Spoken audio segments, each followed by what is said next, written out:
যে যে শিক্ষা অর্জন করলো সেই শিক্ষাটাকে ভাঙিয়ে সে বিজনেস লাইনে গিয়ে উন্নতি করবে না শুধুমাত্র চাকরিতে গিয়ে ডেভেলপ করবে। এইটাই কিন্তু আমাদের ন্যাটাল চার্ট বা জন্মকুণ্ডলী কিন্তু ডিসাইড করে। জন্মকুণ্ডলীতে দেখতে হয়, আমি সর্বসাধারণকে বলি, সবসময়ই বলি, ইন্ডিভিজুয়াল হরোস্কোপ শুড বি জাজ। প্রত্যেকটা হরোস্কোপকে আলাদা আলাদাভাবে জাজ করতে হয়। এবং আমি যখন প্রথমেই জন্মকুণ্ডলী দেখে বিচার করি তার ষষ্ঠ ভাব বলবান আছে কিনা, ষষ্ঠের সাথে দশমের কানেকশান আছে কিনা, সেখানে রবি বুধ বুধাদিত্য যোগ কানেকশান আছে কিনা, সেক্ষেত্রে কিন্তু সে চাকরির দিকে যাবে। যদি ষষ্ঠের সাথে দশমের কানেকশান থাকে সেক্ষেত্রে কিন্তু সে চাকরির দিকে যাবে। যদি দ্বিতীয় ভাব বলবান থাকে সেখানে কিন্তু বিত্তশালী চাকরি হবে। যেমন আইপিএস, আইএএস, দশমের স্থানে মঙ্গল কানেকশান করে বসে আছে, সে একটা WBCS অফিসার হয়ে গেল, হ্যাঁ, সে বা প্রশাসনিক বিভাগে সে উচ্চ পদে চাকরি পেয়ে গেল।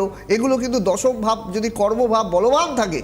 এবং আমাদের জ্যোতিষশাস্ত্র মতে চারটি ভাবকে কিন্তু আমরা কেন্দ্রভাব বলি, যেমন লগ্ন, চতুর্থ, সপ্তম এবং দশম।